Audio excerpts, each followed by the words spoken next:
चलिए आज का टॉपिक स्टार्ट करते हैं। अमाशय लास्ट टर्म पे अमाशय हमने पढ़ा दिया था, ठीक है। अमाशय जे की आकृति की होता है ना, थैले की आकृति का होता है। लंबाई उसकी जो है 15 से 30 सेंटीमीटर बोल सकते हैं, 25 से 30 सेंटीमीटर भी बोल सकते हैं, ठीक है। चौड़ाई 7 से 10 सेंटीमीटर होती है। चौड़ाई कितनी होती है? 7 से 10 सेंटीमीटर होती है। और अमाशय में हमने आपको बताया था कि हम ग्रास नली का वह भाग जहाँ अमाशय में खुलता है उसे हम कार्डियक छिद्र कहते हैं, और मध्य के भाग को पंडिक कहते हैं। और वह सिरा जहाँ पर अमाशय का अंतिम सिरा जो होता है वो क्या कहलाता है? पाइलोरी सिरा। और अमाशय में निकलने वाले कुछ पाचक रस होते हैं या पाचक एंजाइम जो निकलते हैं, उन एंजाइम के बारे में जो है हम समझ लेते हैं। जैसे आपने पढ़ा था 1.5 करोड़ लगभग जठर ग्रंथियां पाई जाती हैं। तो 1.5 करोड़ में 3 प्रमुख हमने बताई थी, पेप्टिक, ऑक्जेटिक और म्यूकस। तो पेप्टिक जो होती है, ठीक है, तो पेप्टिक जो होती है पेप्सिन नामक एंजाइम जो है वो स्रावित करती है। तो वो पेप्सिन क्या करता है, फिर उसके बाद जो है पेप्टिक ऑक्जेंटिक कोशिकाएं क्या करती हैं, ऑक्जेंटिक क्या निकालती हैं? HCl। क्या निकालती हैं? HCl, hydrochloric acid. जैसे नहीं कभी कभी अमाशय हमारे क्या होता है कि अमाशय में जो है हाइड्रोक्लोरिक एसिड होता है, फिर हम लोग कभी कभी क्या होता है ज़्यादा खा लेते तो फिर पलटी हो जाती है। और ऐसी नॉर्मल फर्श जो होती है, ठीक है, सीमेंटेड वाली जो फर्श होती है उसमें अगर वॉमिटिंग कर देते हैं तो वॉमिटिंग करने के बाद क्या होता है कि जो अगर वो वॉमिट हमने साफ करी तो वो वॉमिट जो होती है उस जगह सफ़ेद पड़ जाता है। क्या हो जाता है? सफेद। क्यों सफेद पड़ जाता है? क्योंकि अम्ल है। क्यों है? अम्ल है। जो आपने जो पलटा है, जो उगल के रखा हुआ है, उसमें क्या है? अम्ल है। तो उसमें अम्ल है, जिसके कारण क्या होता है? फर्श सफेद हो जाती है। भाई जिसमें अम्ल होता है तो वो क्या कर देती है, उस जगह की मतलब अपनी पीएच उसका जो है वो, जिसके कारण क्या करती थी, वहाँ पे सफेद सतह कर दे देती है। मतलब क्रिया हो जाती है ना सीमेंट से, और उसका जो रस निकलता है। अब जैसे नींबू का रस है, नींबू का रस आपको एक्सपेरिमेंट करना है, सीमेंटेड फर्श होगी, ठीक है, उसमें नींबू एक पूरा कस के निचोड़ देना और फिर थोड़ी देर बाद वहाँ फर्श साफ करके देखना, वहाँ सफेद हो जाएगा। क्यों? क्योंकि नींबू से साइट्रिक एसिड निकला, तो एसिड निकला, तो एसिड के कारण क्या हो गया? रिएक्शन हुई सीमेंटेड वाली फर्श पे, तो वो सफेद हो जाता है। बात समझ में आ रही हो? तो ऐसे हमारे पेट में क्या पाया जाता है? HCl, hydrochloric acid. बात समझ में आ गई? तो अब हम लास्ट टर्म पे अमाशय पूरा पढ़ चुके थे कि अमाशय में ये होता है ये। अब अमाशय से निकलने वाले कुछ एंजाइम है जिनका वर्क है वो आपको समझना है। तो अमाशय में पाचन, तो पाचन जो होता है कुछ रसों के या कुछ एंजाइम के कारण होता है। जैसे पहला जो एंजाइम होता है वो कौन सा होता है? प्रोपेप्सिन। क्या होता है? प्रोपेप्सिन। इसको समझना है, प्रोपेप्सिन होता है। इसको बड़ा बड़ा लिखिए ताकि समझ में आए आराम से। प्रोपेप्सिन होता है। प्रोपेप्सिन जो होता है वो, प्रोपेप्सिन का मतलब पेप्सिन अभी सक्रिय नहीं है, ठीक है। तो ये जब HCl से क्रिया कर लेता है तो ये बनाता है पेप्सिन। क्या बनाता है? पेप्सिन। और पेप्सिन जो होता है बेटा, ठीक है, ये पेप्सिन जो होता है पेप्सिन की प्रेजेंट में, ठीक है, ये क्या करता है? प्रोटीन का पाचन करता है। क्या करता है? प्रोटीन का पाचन करता है। और किसमें करता है? अमीनो एसिड में। किसमें? अमीनो एसिड में। अमीनो एसिड में तोड़ देता है। प्रोटीन को किसमें तोड़ देता है? Amino acid. और हमने आपको जो प्रोटीन की छोटी इकाई बताई थी, क्या बताई थी? प्रोटीन किसकी इकाई? प्रोटीन की इकाई क्या होती है? Amino acid. तो अमीनो एसिड में तोड़ देता है। 10 प्रकार के 20 प्रकार के जो अमीनो एसिड होते हैं उन्हीं में थोड़ा थोड़ा करके तोड़ता जाता है। तो बात समझ में आ गई? हमने क्या कहा? पहला पॉइंट याद रखना कि पहले प्रोपेप्सिन होता है, अमाशय से HCl निकलता है। कौन सी कोशिकाओं से? ऑक्जेटिक कोशिकाओं से। और HCl से ये प्रोपेप्सिन क्रिया करता है और ये सक्रिय पेप्सिन में बदल जाता है। ये कैसा होता है? सक्रिय पेप्सिन में बदल जाता है। पहले इनएक्टिव होता है, ये अमाशय में ही पाया जाता है, पेप्टिक कोशिकाओं से स्रावित होता है, ठीक है, लेकिन ये निष्क्रिय अवस्था में पड़ा होता है। लेकिन जब ये HCl से क्रिया कर लेता है तो HCl से क्रिया करने के बाद ये सक्रिय हो जाता है पेप्सिन, और यही पेप्सिन जो होता है प्रोटीन को पचाने में सहायता करता है। बात समझ में आ रही? फिर उसके बाद दूसरा एंजाइम रेनिन। कौन सा? ये पहला हो गया। दूसरा एंजाइम कौन सा है? रेनिन। तो रेनिन जो होता है वो पहले निष्क्रिय अवस्था में होता है, तो इसको हम क्या बोलते हैं? प्रोरेनिन। जब निष्क्रिय अवस्था में हमारा पड़ा हुआ है, सो रहा है, ये अमाशय के अंदर ही होता है प्रोरेनिन, लेकिन निष्क्रिय अवस्था में होता है तो ये सो रहा होता है। लेकिन जैसे ही HCl से क्रिया करता है, HCl से क्रिया करने के बाद ये रेनिन में चेंज हो जाता है। किसमें चेंज हो जाता है? रेनिन। जब ये रेनिन में चेंज हो जाता है तो यही रेनिन जो होता है, ठीक है, यही जब रेनिन होता है, जब यही रेनिन होता है, यही रेनिन जो है अब किसको पचाता है? ये दूध की कैसीन को। दूध में कौन सा प्रोटीन होता है? कैसीन। तो दूध की कैसीन को लिख दे रहे हैं यहाँ पर, दूध की कैसीन को कैल्शियम पैराकैसिनेट में चेंज कर देता है। किसमें? कैल्शियम पैराकैसिनेट में चेंज कर देता है। कैसीनेट में चेंज कर देता है। बात समझ में आ गई? ये रेनिन का काम हो गया। अगर आपसे पूछा जाए रेनिन जो होता है वो किसमें पाया जाता है, तो दूध की ये जो हमारी प्रोटीन होती है उसमें पाया जाता है क्या? कैसीन। और ये कैसीन को कौन पचाता है? रेनिन, ठीक है, और किसमें तोड़ देता है? कैल्शियम पैराकेसिनेट। तो पहले ही रेनिन देखो इनएक्टिव पड़ा था, लेकिन जैसे HCl से क्रिया करी तो सक्रिय हो गया, ये सक्रिय हो गया रेनिन। क्या हो गया? सक्रिय। अब यही सक्रिय रेनिन जो है वो दूध की कैसीन को क्या करता है? कैल्शियम पैराकेसिनेट में चेंज कर देता है। किसकी प्रेजेंस में? रेनिन। तो रेनिन पहले मरा पड़ा था, लेकिन रेनिन जब मरा पड़ा था लेकिन वो HCl से क्रिया कर ली, सक्रिय हो गया, और सक्रिय होने के बाद यही रेनिन क्या करता है? दूध की कैसीन को कैल्शियम पैराकेसिनेट में चेंज कर देता है। आज समझ में आ गई? अब समझते हैं तीसरा क्या काम है लाइपेज का। ये लाइपेज, अब देखो लाइपेज क्या करता है? लाइपेज जो होता है देखो जिसमें भी एज लगा हो, क्या लगा? जैसे लाइपेज की बात हमने कही, जैसे ये क्या है? लाइपेज। लाइपेज तो लाइपेज जो होता है बेटा समझना, तो ये लाइपेज होता है, ये क्या करता है? एज लगा हुआ ना, जिसमें एज लगा वो सब क्या होते हैं? एंजाइम। क्या होते हैं? एंजाइम। तो ये लाइपेज होता है बेटा, ये लाइपेज होता है, ये याद रखना, ये वसा को, किसको? वसा को। ये जो लाइपेज होता है, लाइपेज की ये जो एंजाइम होता है, ये एंजाइम होता है, और ये एंजाइम जो क्या करता है? वसा को किसमें चेंज करता है? वसी अम्ल और ग्लिसरॉल में। किसमें? वसी अम्ल और ग्लिसरॉल में। वसी अम्ल और ग्लिसरॉल। ग्लिसरॉल में चेंज कर देता है। बात समझ में आ गई? वसा को किसमें चेंज करता है? लाइपेज। कौन चेंज करता है? तो हमें 3 याद रखने हैं। क्या? एक पेप्सिन याद रखना, एक रेनिन याद रखना, एक लाइपेज याद रखना, बस 3 का काम याद रखना है। पेप्सिन क्या करता है? पेप्सिन जो होता है प्रोटीन का पाचन अमीनो एसिड में करता है। रेनिन क्या करता है? दूध की कैसीन को कैल्शियम पैराकेसिनेट में चेंज करता है। लाइपेज क्या करता है? वसा को वसी अम्ल या ग्लिसरॉल में चेंज करता है। बस। अब ये पेप्सिन है तो ये मरा पड़ा है तो वो सक्रिय हो गया उधर, कोई दिक्कत नहीं, इतना कर सकते हो। अगर नहीं है समझ में आ रहा है तो ऊपर वाली लाइन याद हो, केवल इतना याद रखो, प्रोटीन जो है वो पेप्सिन क्या करता है कि अमीनो एसिड में चेंज कर देता है। देखो पा से पेप्सिन, पा से प्रोटीन, नहीं याद है? याद हो जाएगा ना। तो ये जो है आपको नोट भी करना था, ठीक है, और इसको जो है याद भी करना था, इसको याद होना चाहिए। ये अब जैसे जैसे आप डाइजेशन पढ़ते जा रहे हो उसी में लिखेंगे अमाशय के बाद में, समझ रहे हो? ये रिएक्शन अभी हम लिखा देंगे। समझ में आया? चलो आगे बढ़ते हैं। ये हमारा हो गया अमाशय में पाचन। अमाशय के बाद भोजन कहाँ जाएगा? बोलो। ग्रहणी में जाएगा। Very good. कहाँ जाएगा? ग्रहणी में। अब ग्रहणी में जाएगा तो ग्रहणी के बारे में पहले समझ लो, फिर उसमें जो निकलने वाले एंजाइम उनका वर्ग देख लेते हैं। तो ग्रहणी में भोजन जाएगा, कहाँ जाएगा? ग्रहणी में। ग्रहणी में। कोई हमें बताया ग्रहणी जो होती किस आकृति की होती है? क्या बात है, इसका मतलब एक बार पढ़ाया तो कुछ याद है, दोबारा पढ़ा रहे हैं ना तुम लोग को? ठीक, समझ लेते हैं। ग्रहणी आपने डाइजेशन का डायग्राम कुछ इस तरीके से पढ़ा होगा, ठीक है? तो इस तरीके से ये अमाशय होता है, और अमाशय के बाद जो ये वाला स्ट्रक्चर होता है, यहाँ से तो लीवर होता है, लीवर, ठीक है, और ये वाला जो स्ट्रक्चर होता है जो सी की आकृति का, इसको बोलते हैं ग्रहणी। क्या बोलते हैं? ग्रहणी। यहीं से तो अग्नाशय लगी होती है। ये क्या होता है? ग्रहणी। तो इसी के बारे में आज समझेंगे। अमाशय हम लास्ट में पढ़ चुके थे। अमाशय से भोजन कहाँ आ रहा है? ग्रहणी में आ रहा है। अब ग्रहणी से फिर कहाँ जाएगा? छोटी आंत में जाएगा। कहाँ जाएगा? छोटी आंत। तो छोटी आंत में जाएगा, तो फिर छोटी आंत पढ़ते हैं। तो पहले हम पढ़ेंगे ग्रहणी। तो ग्रहणी के बारे में पढ़ लेते हैं। ग्रहणी घर वाली ग्रहणी नहीं, ठीक है, अमाशय वाली ग्रहणी। तो पता है हाई स्कूल के एग्जाम में ये पूछा जाता है 1 नंबर में कि पाचन तंत्र के अंतर्गत कौन सा ऐसा अंग है जो सी की आकृति बनाता है? ग्रहणी। याद रखोगे? पाचन तंत्र के अंतर्गत कौन सा अंग है जो सी की आकृति बनाता है? कौन? ग्रहणी बनाता है भैया। तो अब ग्रहणी में हेडिंग डालेंगे ग्रहणी, और ग्रहणी में क्या लिखेंगे? ग्रहणी जो होती है बेटा बहुत ही समझदार, अच्छी होती है, बहुत पैसा बचाती है, ठीक है। तो ग्रहणी जो होती है वो किस आकार की होती है? सी की आकृति। कैसी की आकृति? उदर भाग में कि वक्ष भाग में? कहाँ पाई जाएगी? उदर भाग में। वेरी गुड, उदर भाग समझ गए तुम लोग हैं।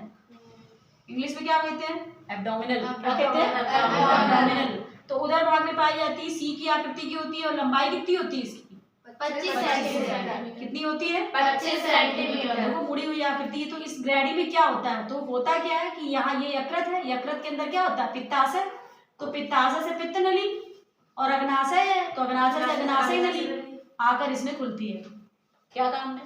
पित्ताशय से पित्त नली, अग्नाशय से अग्नाशय नली कहाँ खुल रही है? ग्रहणी में आके। तो भैया ये काम हो रहा, तुम ऐसे बोलना तुम। पित्ताशय से पित्त नली, पित्ताशय से पित्त नली, पित्त नली, और कौन सी नली? अग्नाशय से अग्नाशय नली, अग्नाशय से अग्नाशय नली, अग्नाशय से अग्नाशय नली, अग्नाशय नली, ठीक है, अग्नाशय नली। ये बेटा जो है अग्नाशय से अग्नाशय नली पूरी जो है आकर कहाँ खुलती है? ग्रहणी कहाँ खुलती है? ग्रहणी में। तो इतनी बात ग्रहणी में लिखनी थी, बस इतना ही लिखना था कि ग्रहणी क्या है। तो ग्रहणी जो है उसी की आकृति की है। कहाँ पाई जाती है? उदर भाग में। इसकी लंबाई कितनी होती है? 25 सेंटीमीटर। नलिका की आकृति की होती है, नलिका नली जैसी होती है, तो नलिका की आकृति की होती है, ठीक है। और पित्ताशय, पित्ताशय से यहाँ बीच में यकृत के अंदर पित्ताशय गॉल ब्लैडर है, तो पित्ताशय के अंदर जो पित्त नली होती है, तो पित्त नली, पित्ताशय से पित्त नली आकर तथा अग्नाशय से अग्नाशय नली आकर ग्रहणी में खुलती है। अब वो पाचक रस लेकर आती है, ऐसे नहीं कि नली खाली चली आ रही है। तो उसमें क्या होते हैं? अग्नाशय से अग्नाशय रस और पित्ताशय से पित्ताशय रस लेकर जो है वो आगे स्किन में प्रवेश करती है। बात समझ में आ गई? ठीक है, लिख लोगे थ्योरी। अब निकलने वाले इसके ग्रहणी में निकलने वाले जो एंजाइम है, वो एंजाइम किस तरीके से भोजन को पचाने में मदद करते हैं, ये समझते हैं। बात समझ में आ गई? वो बेटा अग्नाशय जो तुम सोच रहे हो कि यार लीवर नहीं बताया, तो क्या खाना लीवर में नहीं जाएगा? लीवर से पाचक रस निकलेंगे, तो लीवर पाचक ग्रंथियां, अग्नाशय से अग्नाशय खाना नहीं जाएगा, अग्नाशय से रस निकलेंगे। तो अग्नाशय के बारे में और लीवर के बारे में और लार ग्रंथि, ये पाचक ग्रंथियां हैं, इन ग्रंथियों को हम अलग से पढ़ेंगे, ठीक है। इनको हम अलग से पढ़ेंगे और उनके बारे में समझेंगे। बात समझ में आ गई? ठीक है, चलो सबसे पहले समझते हैं कि ट्रिप्सिन, इसमें जो है, इसमें ग्रहणी पढ़ रहे हैं ना। अब आशय की जगह आर्टिन क्या डालेंगे? बोलो। ग्रहणी। तो ग्रहणी में भैया क्या होगा? पाचन होगा। तो ग्रहणी से कौन कौन से जो है निकलते हैं? तो सबसे पहले याद रखने के एमाइलेज। क्या निकल बताएंगे?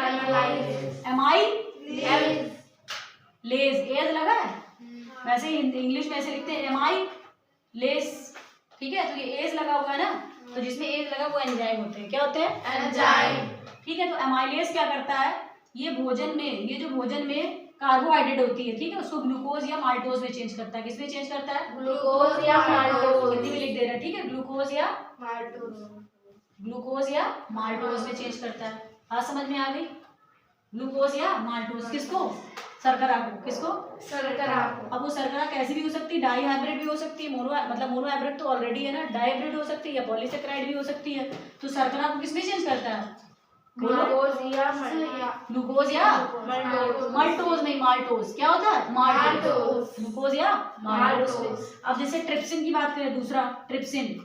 अब ट्रिप्सिन क्या करता है? ट्रिप्सिन जो होता है बेटा, क्या? ट्रिप्सिन बोलो। ट्रिप्सिन जो होता है, ट्रिप्सिन जो होता है, ये प्रोटीन को किसमें चेंज करता है? अमीनो एसिड में। किसमें चेंज करता है? अमीनो एसिड में। अमीनो एसिड में चेंज करता है। अमीनो एसिड, अमीनो कर दिया, अमीनो एसिड। किसमें?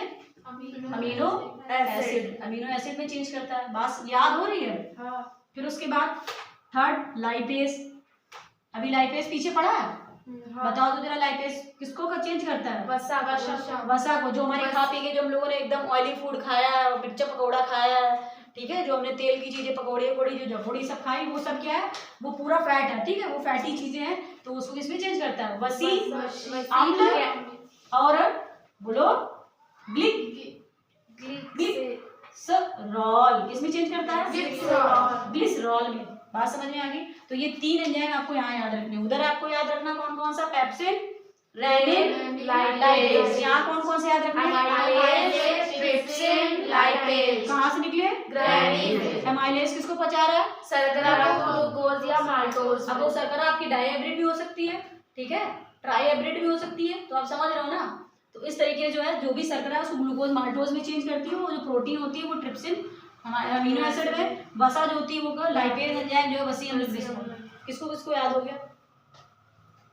सबको याद हो गया? पक्का? पक्का वाला याद हो गया? चलो अच्छा, इसको इरेज कर देना, फिर पूछ के बताते हैं, ठीक है। पूछते हैं, बताते नहीं हैं। इसको इरेज कर देते हैं, तब समझ में आएगा कि तुम लोग को याद हुआ है कि नहीं याद हुआ है। ये तीन एंजाइम याद रखेंगे बस, ट्रिप्सिन, अमीनो एसिड में। चलो पूछते हैं फिर, ठीक है, इसको पूछ लेते हैं, फिर जल्दी से रिवाइज हो जाएगा। चलो बताओ, ट्रिप्सिन बताओ। ट्रिप्सिन किसको? प्रोटीन को अमीनो एसिड में। तुम बताओ रेनिन। रेनिन बताओ, रेनिन बताओ।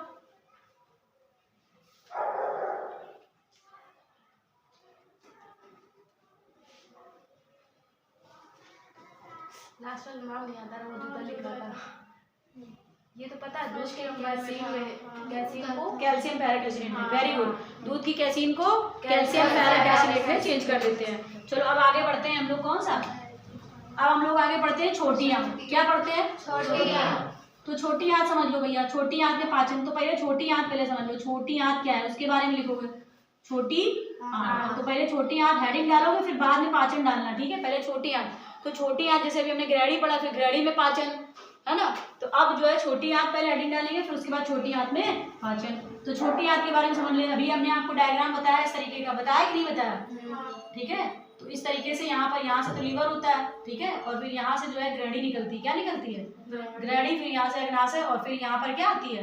बड़ी आंत। क्या आती है? बड़ी आंत। तो ये जो है ये क्या है? छोटी आंत। ये छोटी आंत है। और ये छोटी आंत है तो छोटी आंत के बारे में तुमको बताना है। ये छोटी आंत है, बात समझ में आ गई? तो छोटी आंत जो है, तो ये वाला जो होता है ये डिओडिनम पार्ट होता है। क्या होता है? डिओडिनम। इसको क्या बोलते हैं? इलियम, हिंदी में लिख दे रहा है डिओडिनम, डिओडिनम। और ये क्या होता है? Small intestine. अरे वही, डिओडिनम के बाद ये है इलियम। इलियम क्या होता है? फिर क्या होता है? जेजुनम। ये सबसे अंतिम भाग क्या होता है? जेजुनम। जेजुनम, ठीक है। तो ये 3 भाग होते हैं छोटी आंत के। ये छोटी आंत ही पूरा है। छोटी आंत का आगे भाग डिओडिनम, फिर इलियम, फिर जेजुनम। बात समझ में आ गई? तो इसको हम छोटी आंत बोल देते हैं। इधर डिओडिनम हो गया, इसको छोटी आंत बोल देते हैं। अगर समझना हो तो ठीक लो, मान लो कभी नाम आ जाते हैं तो आप याद रखें। तो छोटी आंत क्या है? तो छोटी आंत जो होती है कहाँ पाई जाती है? पहली बात बताओ, छोटी आंत कहाँ पाई जाती है? छोटी आंत जो है उधर भाग में पाई जाती है। इसकी लंबाई कितनी होती है? 6 से 7 मीटर। सबसे बड़ा भाग बना रहा है छोटी आंत। छोटी आंत जो है, कहती नहीं उसकी आंतें पचौनी निकल गई।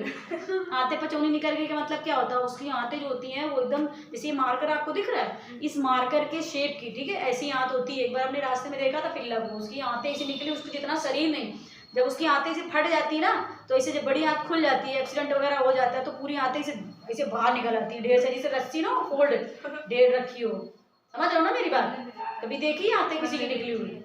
ना देखी हो तो कभी एक्सीडेंट वगैरह हो तो तुम जाके उसको खोंच के निकालना, ठीक है।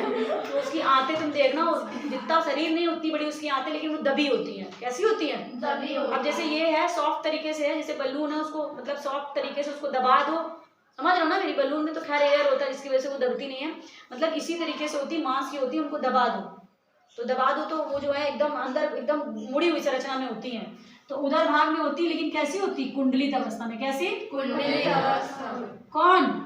छोटी आंत। छोटी आंत सबसे पहले बताएंगे। छोटी आंत उधर भाग में कुंडलित अवस्था में किसके अंदर पाई जाती है? बड़ी आंत के अंदर। ये बड़ी आंत है, इसके अंदर पाई जाती है। बात समझ में आ गई? इसकी लंबाई कितनी होती है? 6 से 7 मीटर। 6 से 7 मीटर। बड़ी आंत जो होता है, बड़ी आंत का अग्र भाग जो होता है डिओडिनम तथा मध्य का भाग इलियम तथा अंतिम भाग जेजुनम कहलाता है। ये बात लिख लोगे?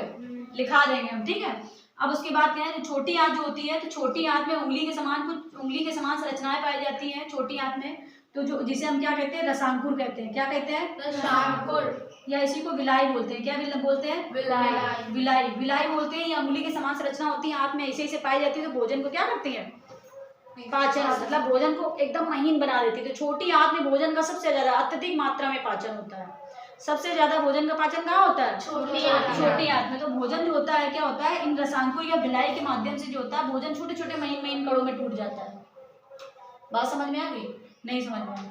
छोटी आंत, बड़ी आंत के अंदर उधर भाग में कुंडली। देखो ये एक बार तुम लोग पढ़ चुके हो, इसलिए ज्यादा समझ में तुम लोग को आना चाहिए ना। और ये पेपर में बहुत आता है, इस टॉपिक से सबसे ज्यादा पूछा जाता है, ठीक। तो उधर भाग में छोटी आंत जो है, बड़ी आंत के अंदर उधर भाग में कुंडलित अवस्था में पाई जाती है। इसकी लंबाई 6 से 7 मीटर होती है। इसके अंदर उंगली के समान छोटे छोटे क्या पाई जाती है? रसांकुर या विलाई पाए जाते हैं, जो क्या करते हैं? भोजन को अत्यधिक मात्रा में पचाने का काम या पीसने का काम करते हैं। बात समझ में आ गई? और भोजन का सबसे अधिक पाचन जो होता है कहाँ होता है? सबसे ज्यादा पाचन कहाँ होता है? छोटी आंत में। सबसे ज्यादा पाचन होता है छोटी आंत में, क्योंकि अब फाइनली स्टेज में अब आने वाला है, तो सबसे ज्यादा पाचन यहीं पे होगा। खचर पचर मशीनें चलती रहती हैं और भोजन का पाचन होता रहता है। अब छोटी आंत में कौन कौन से एंजाइम निकलते हैं, उन एंजाइम के बारे में समझ ले। ये छोटी आंत हो गया। छोटी आंत बस इतना ही बताना है। ये छोटी आंत जो है इसके अंदर पाई जाती है। ये फिर आगे चल के कहाँ खुलती है छोटी आंत? किस बार खुलती है? बड़ी आंत में खुलती है। कहाँ खुलती है? बड़ी आंत। ये आगे बड़ी आंत में खुलती है। ये भाई बड़ी आंत है, तो छोटी आंत फाइनली आकर लास्ट में बड़ी आंत में खुलती है, ठीक। तो अब हम देख लेते हैं इसके एंजाइम।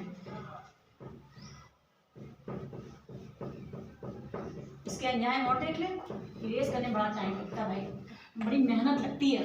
3 बार इरेज कर चुके हैं आज तो ये बिंदी बिंदी नहीं छूटती है छोटी छोटी। चलो अब समझते हैं छोटी आंत में क्या, छोटी आंत में पाचन, छोटी आंत में पाचन, छोटी आंत में पाचन। तो छोटी आंत में पाचन की भैया सबसे पहले एक याद रखो आप इरेप्सिन। क्या याद रखोगे? इरेप्सिन। ठीक है, फिर दूसरा याद रखोगे माल्टेज। क्या याद रखोगे? माल्टेज। एज लगा देखो, ठीक है, माल्टेज। फिर नेक्स्ट क्या याद रखोगे? लाइपेज। क्या याद रखोगे? लाइपेज। लाइपेज याद रखोगे। तो जो इरेप्सिन होता है ये क्या करता है? ये प्रोटीन को पचाता है। किसको पचाता है? प्रोटीन को। प्रोटीन को किसमें चेंज कर देता है?